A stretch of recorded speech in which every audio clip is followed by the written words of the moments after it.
Hi, I'm here today with Sean Gallagher at the Pilates studio in New York City. This is not the exact location where I did a lot of my training, but I trained when Sean owned the program along with Romana, or she was an employee of yours. Yes. Back in the 90s, and we were at a different location uptown, but it's very much the same. I feel very at home here. So we'll start out by just asking Sean, what brought you to the Pilates method? Well, I was a modern dancer, and I got injured, and I was interested in finding out how to take care of injuries for dancers. Mm-hmm. And in 1984, I read an article in GQ magazine about an exercise system that dancers use to stay in shape and prevent injuries. Mm-hmm. It's called Pilates. So I got up to New York, and I took a session. And I got off the machine, and I was like, why isn't this everywhere? This should be everywhere. This is amazing. Because I was learning Cybex and Nautilus and free weights and all this other exercise that was really single muscle, maybe muscle group only. Mm-hmm. And it just really, as a mover, it didn't make sense to me. Mm-hmm. And as far as getting strong. And I felt the integration with Pilates, how it makes everything work together. And so I said, if I ever get a chance, I want to, I'll do something with it. And the chance came in '91 when I bought the trademark from Pilates. Wow. And so, had you been already training in Pilates throughout that time, or the opportunity from Pilates came before that? Oh, I'd been training. I had set up a program with Steve Giordano, and we called it Synergy Exercise Systems. Mm-hmm. We were teaching Pilates. We had equipment, Mm-hmm. Pilates based, because we couldn't use the trademark because Pilates owned it. Mm-hmm. And so we were, doing that, and I was working with Romana, Mm-hmm. training with Romana, working with Steve, doing all that at the, up until I got the chance to buy it from Pilates. Mm-hmm. Can you share a little bit about Steve's history? You met him through dancing or just through practicing Pilates? I met Steve through Lori Coleman. Okay. Lori Coleman and I were dating at Temple when I was at Temple, and she went to SUNY Purchase. And then her and Steve were dating, so that's how I met Steve. Because and I went to visit Lori, and there was a Pilates studio at Purchase as well. So I started working out with Steve. I'd go visit, and then I'd work out with Steve and Lori. And Romana was there. Romana wasn't really there anymore. Steve was, Romana had left by then, and Steve was managing the studio at the time, and it was really like a student club type of thing. I think he got funds from the school to be able to run a club, and that's what he did since it was there. I mean, they had the room set up, and everything was there, but it wasn't really being utilized, so Steve started to utilize it. Wow. So that's sort of your history of how you got started, and you were inspired by the method, obviously, and then you became a physical therapist, bought the trademark from Pilates, and did you then inherit a whole bunch of archival material, or how did that all come about? Well, when I bought the business, and there's a misconception that I was the guy that just started to make a trademark and tried to sue people for the trademark. Yeah, let's talk a little bit about that, because I think there was a lot of that going on even when Joe was alive. Well, Joe didn't. What Joe did is, people say Joe didn't protect anything. Well, he patented his equipment in 4 countries. He had, he copyrighted a few things, including his books. But his name he didn't use because he didn't call it Pilates, he called it Contrology. So he was fairly protective. I mean, it's pretty clear he was protective of what he did and was concerned about people, abusing and using his work. And sometimes he was his own worst enemy because of that. Because people would come to him and he would say yes, and then when it was close to it, he would say no because he felt like he was losing control. And then when Joe passed, everything went to Clara. And when Clara was getting too old, Romana had was teaching at the studio, and when Clara was getting too old, a group of investors and Romana got together to buy Clara out. And it's all documented. When we were in the court case, all the chain of ownership was pretty clear. I can guarantee if it wasn't, that would have been an issue, and it wasn't. So in the court case, so she took it over with the investors, and then eventually they were having trouble, and it then was bought out by Larry Stanton, who was the owner of Isotoner, the gloves guys. And they had, I think, 2 or 3 years, and Isotoner was bought out by Sara Lee. And I have a feeling that, it was like, oh, this is your personal gym, you need to get rid of it. It wasn't, like, what's this? And it really wasn't making any money. I mean, that was during the aerobics, the big aerobics kick, and so Pilates was slowly, it was almost extinct. And then Pilates bought it, And Weetai, you know, wanted to do all these other things. You know, he wanted to have videos and this and that, and he was, you know, again, trying to do things, you know, videos like we do now, but he wanted to do that back then. And he was spending his money and time trying to do that instead of focusing on really the work. So I think that got a little bit, you know, and he ended up, you know, running out of money. And so I bought it in '91. And when I bought it, you know, it came with everything that he had. So whatever he had, I got from the studio. And this was, you know, the archives. I have reels and reels of 16mm film that of the different, you know, Joe was very prolific about, you know, documenting his methodology. I have hundreds and hundreds of negatives and, you know, original negatives. Like, you know, the things that he had on the wall were the pictures, but I have all the negatives from everything that was on the wall because that was, you know, he did that. He took those pictures and those were his work, and, you know, he had that for him. And so then there was the blueprints, you know, I have his original manuscripts, typewritten manuscripts, you know, that type of thing. The blueprints of the apparatus? Yes, I have blueprints of the barrel, the spine corrector, the reformer, you know, it's interesting, the original reformer had 7 springs. It became 4 because, you know, Joe always said less is more.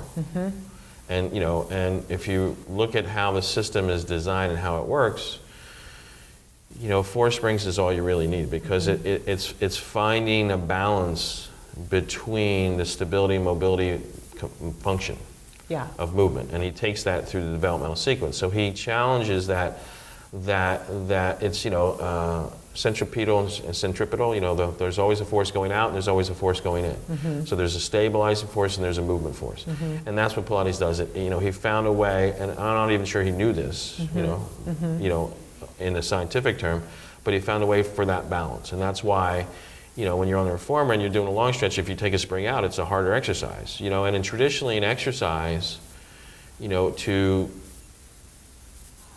get more strength, you have to increase the resistance. That's the only, you know, that's the traditional way of saying if you want to get stronger, you always have to increase the resistance. Heavier, And in Pilates, that's not the case always. And so sometimes less is more. So it's, you know, and that's how you build strength and flexibility at the same time. There's a number of places where that happens. It's a full body exercise. And, you know, I do a course on the history of exercise, and I've looked at this. I collect old books, so I have lots of old books on exercise. And, you know, in the 1800s, you had, you know, people that were manual therapists doing exercise. And they were called mechanotherapists. And they would do manual work and exercise together. And then at the turn of the century, you know, women started getting, in the US at least, they started getting involved in exercise, and it was a profession that women could do, right? Because there weren't too many professions back then. I mean, it was still fairly chauvinistic. And so that was one place that it was okay for women to do that. So they, and there was a Dr. Sargent up at Boston, at Harvard, and he developed the whole program. And I have a lot of his old books from the 1800s. And what happens is that what you see is there was that mechanotherapist, and that's kind of where Joe came from. And then what happened is there was a split because then sports started to become popular. So then you had, you know, people doing exercise for sports and being very sports specific. And then you had a lot of disease, you know, you had the First World War, and that's when PT first started started as a profession. And they went to the physical education departments to get the PTs, because a lot of what these soldiers needed was, besides the care, was exercise. So that's where that started. So then you have a split. You have a group going for medical, right? And then you have a group going for sports. But the mechanotherapists for regular kind of got lost. And so you have the PTs going, and then you had polio. Right, so now you have polio and you have all these diseases. So PT is really in the hospital. It's a hospital setting. It's based on disease and dysfunction. And then you had sports, you know, and it was all about sports, which is, you know, prescribed movement, not functional movement necessarily. It's prescribed. And a lot of the exercise that we see comes from, you know, the PT and all that. But in PT, one of the biggest things that you need to do today to get reimbursed is you have to do muscle testing. And so, you know, and there's a grade of testing. There's 5, 4, 3, 2, 1, 0, and, you know, plus and negatives. And that was a test designed to measure polio. So now they're insurance companies are using a test designed to test a neurological disease dysfunction for supposedly normality, and so it really doesn't make sense. Yeah. And again, that's where the single muscle philosophy comes from. Right. Because it's, you lost the muscle, so you want to strengthen this one muscle. And if you have a neurological disease or an injury, that's a good place to start, maybe. But that's not really how we move. And the body moves as an integrated, mechanism where there's a stability component and a mobility component. And so and they're moving in different ways. So they're having to support that. Yeah. And so that's what Pilates does. Right. If you look at, historically, the yogis and Ayurvedic medicine, they always used to say, look at the animals, and see what they do, right? So that's Joe. And Joe went and looked at the animals, and in reality, what are we? Animals. We're animals. So, it's an ability to look at what we need for function. And, the perfect story is the Ramana story where when she was taken to Joe by George Balanchine, she had a sprained ankle. And he didn't touch the ankle. I mean, he did, but he didn't. Right. I mean, he touched it through the system, and he integrated it through the system. And, she was all concerned. It was like, well, you didn't touch my ankle. Do something for my ankle. Right. And he said, well, after 5 sessions, if you're not feeling better, I'll give you your money back. Well, obviously she didn't get her money back, right? So that's the reality. It's not about, and again, Pilates always said he wasn't, it's not PT. I see a lot of Pilates instructors wanting to be PTs, and it's a different genre. Different thing, yeah. It's a different mindset. It's a different set of tools. It's a different set of things. And that being said, 80% of the people I see as a therapist, if they were doing Pilates, would need to come see me. So that's where it is a benefit, and there's a carryover, because if you're doing the exercise the way that Joe integrated it and put it together, most people won't need therapy. Don't get hurt. Because they're in much better balance. Right. Okay, and they're undoing on a daily basis or on a weekly basis what life does to them. Right. Whether that's sitting in a chair, right, or dancing, sport, or just playing a sport or whatever. Right. It puts you back into alignment, and it puts you back into function, and it puts your muscles into balance in relationship to stability and mobility. Right. Yeah. That's pretty simple. Brilliant. Yeah, it's a nutshell of really what it does. Right. That's great.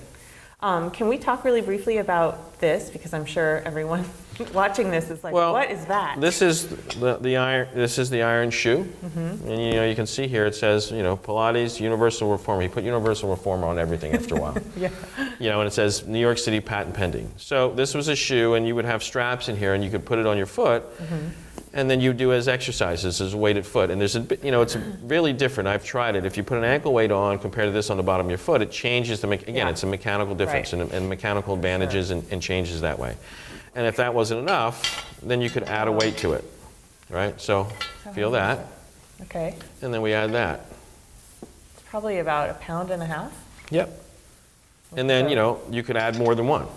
Yeah. Right? So that you see there's lips. So you can usually add 2. Okay. And I have a whole bunch of these that I got when I was from up the studio in Beckett. Are there pictures of people doing a workout with it? I don't have. There's the classic picture of the studio with Joe and Claire and I forget the other woman's name, that was where they're standing there in their white suits. Hannah. Yeah, I think it's Hannah. Okay. And there's the woman on the floor. I'm pretty sure she has a set of these on. Awesome. Okay. Because you can see some straps on her feet. So I think that's again.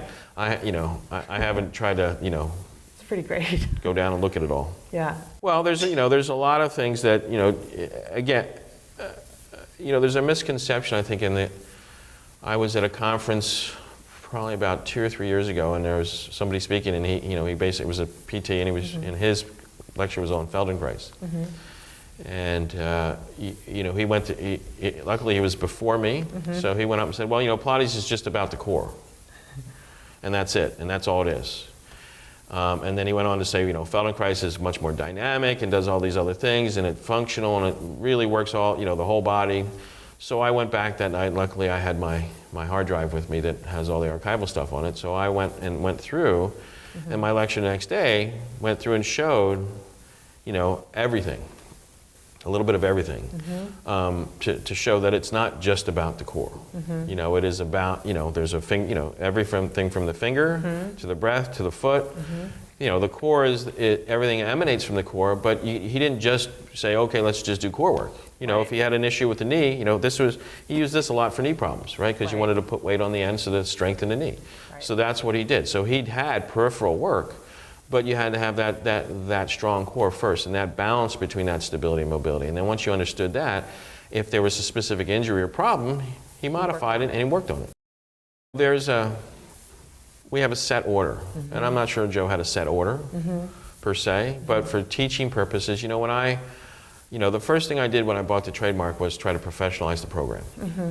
Having been a PT, having gone through Feldenkrais training, having done a number of other, athletic training, I knew what it needed to be able to be more professional. And your training with Romana had been an independent study, an apprenticeship? Yes, pretty much. But I knew that to do it in our society today, that was a much more difficult thing to do. So I put it into a didactic modality plus an apprenticeship. So I mixed the two, and that was the difference. And so to do that, I made a manual. And in the beginning, the manual was just each apparatus. There was the chair, there was the reformer, the Cadillac. And that's how we taught, And what we found over time is that people started to just see it as apparatus and not as a system. So then, and this was an ongoing process because it hadn't been done before, right? It was only apprenticeship. So trying to find a way that made it work the best. Yeah. And that wasn't just me, it was Romana, it was all the other training centers. As I opened training centers, we would have meetings at least once a year, if not more, and sit down with everybody in Romana and say, okay, what worked, what didn't, how do we make this, better. We started with, you could just come in and take training. By the time Romana left with Shari and Daria, you needed 70 some hours before you even could apply, because we found that when you did that, we weren't teaching people Pilates. We were teaching them how to teach Pilates, and there's a big difference, So you have to know it in your body first, and then you progress it as you go. Absolutely. And then, so finding a way to do that was to also put in the program so that it was a basic, intermediate, advanced, so we could progress it. So that's how we did it, and that worked the best. But even still, some people, think it's just what's in the book, and the bottom line is, I firmly believe that you need to learn it before you can play with it. And it's like music, if you train in classical music, you can go do anything after that, because you know the core, you know the essence of the work. Right. And it's the same with Pilates. So if you only do mat, you don't know the essence. Right. That's not, and again, on Facebook, people get upset because they're only mat certified, and I understand that, but that's not really what Pilates taught. When you went to his studio, you didn't go in and just teach mat class. Right. Very rarely did he teach that. He taught that from when he did group classes. And if anything, the mat is probably the thing that was influenced most by others. Because if you look at in the archives that I have, there's two sheets, and I'm pretty sure they're in the archival book. And they show the original mat exercises. And then you look at the mat exercises that we have on the wall here that from 45, and they're a lot different. And I have books that were published a few years before Joe's was that are pretty much 80% of those exercises. So now what he did is, he took what was popular and integrated it into his workout, and then made it work all the way around. Right. Which is, it was, look, there was no Pilates before Pilates, so he was making it up as he went, and he developed and he put it together. But at the same time, there's people who say, oh, Pilates, if he knew today, would have changed it. Well, he was pretty sure he had it right, and he was very dogmatic about that. Yeah. And in the archives, you can see I have the best example is the chair, and I have it from like when he's probably, I believe it's the early 30s. Then there's something in the 50s, and there's something in the 60s. Okay. And if you Photos look, of recording the chair. Yeah, right, showing it. He kept doing the photo shoots. Yep. And they kept getting better, cleaner and better. And he was, I have pictures of him in the photography, store and all that stuff. So I think he was very much into that. But the exercises are pretty much the same. I mean, there's a slight, maybe slight variations, and some of it I think is, like if you look at the one from the 30s and from the 60s when he's 80s, I think it's mostly because he's 80 and he's not doing it perfect because he's 80. He doesn't have the same, at 80 your body, you change. As we get older, we're going to change. You can't keep as fit as he was, Right. he was 80, and so his body had changed. Right, and there's, and there's variances, and does everybody stay in the same kind of shape at 80 that they did when they were 25? Joe did pretty good, but Yeah, but I mean, I can guarantee you, he's not working out the same be amount of different. times and hours and all that at 85 that he was at 25. yes, absolutely. So there's those variables, Yeah. right? But pretty much it's the same exercise. Wow. And I have, I think, if you include the photo shoot with Ted and Bart Moomaw, Ted Shaw and Bart Moomaw, there's, I think I have 5 different reformer series. They were at Joe's studio, and that's the one where you see, I think it's in our cover book, you see the big Yes, picture. there's a big photo of all right, of and then there's that big mirror. I want that mirror, because that was amazing. Yeah, with carving around Yeah, oh yeah, it was it. great. I'd love this, I mean, that would probably be, $10,000 today, but it was pretty amazing. But yes, and then, so there's a whole, roll of film of that. And then there's also of them, in the archives as well, of them working out with Joe. Yeah. In the 16 millimeter. Yeah. So I think what they did is they filmed it and they shot pictures at the same time. While they were doing it, Yeah. right? So there have been rumors on the internet that there were journals of Clara's, and I know Romana said many times that she had written down, Joe had sat her down and told her, this is what you need to know, and she had written things down. She always said that she couldn't remember or couldn't read her notes. But do you have any recollection of those kind of notes or of something that Clara kept? As far as Clara, I know nothing. Okay. I just heard somebody, I read that somewhere, and I'm like, it was on a Facebook post. okay. Like, we heard Oh, that, yeah. that Well, Clara had. I didn't, journals. so that may be the case, and if she did, after 40 years, she probably had a lot of them. Yeah. So I have that did not You come don't with, have those. that did not come with the studio, because, what I bought was the business. Right. And everything with the business, and those are her personal. Yeah. So I doubt she gave them to the business. That was Yeah. probably her own That thing. would have been and- very personal. Right, and then as far as Romana, I used to meet with Romana probably on a weekly basis. I'd go over to her apartment, she'd make dinner, we'd sit and talk and discuss all the different, variables as far as the training and what was going on, what we needed to do. Usually at least every week or two. And she would every once in a while have a few notes, but she never, brought out manuals and books and everything like that. I can tell you that, I have film of her. When we first started doing the trainings, we filmed her. She stopped us after a while because, if it wasn't exactly right, somebody said, well, in that film you did this, and so she didn't want to have to answer that. So she said, I don't want to be filmed because. Right. Again, the problem is when you have the manual says this, and people follow the manual and think that's the only way to do it. Yeah. And she would have variations, so then they would always be challenging her, so she just didn't want to do the film. But, I think I have 4 or 5 workshops that, we filmed of her, doing that. And in the first 1 or 2, she was looking at notes. Because she was just really starting to do teacher training. Cool. Before that, you would go to, you would go to the studio and you would learn and you would train, and then as you got better, eventually, if she thought you were good enough, she'd ask you to be a teacher. Or, do you want to, especially the dancers, because they were always looking, broke and needed money or wanted work, and, it was a way to make it work for everybody. Everybody wanted in that situation.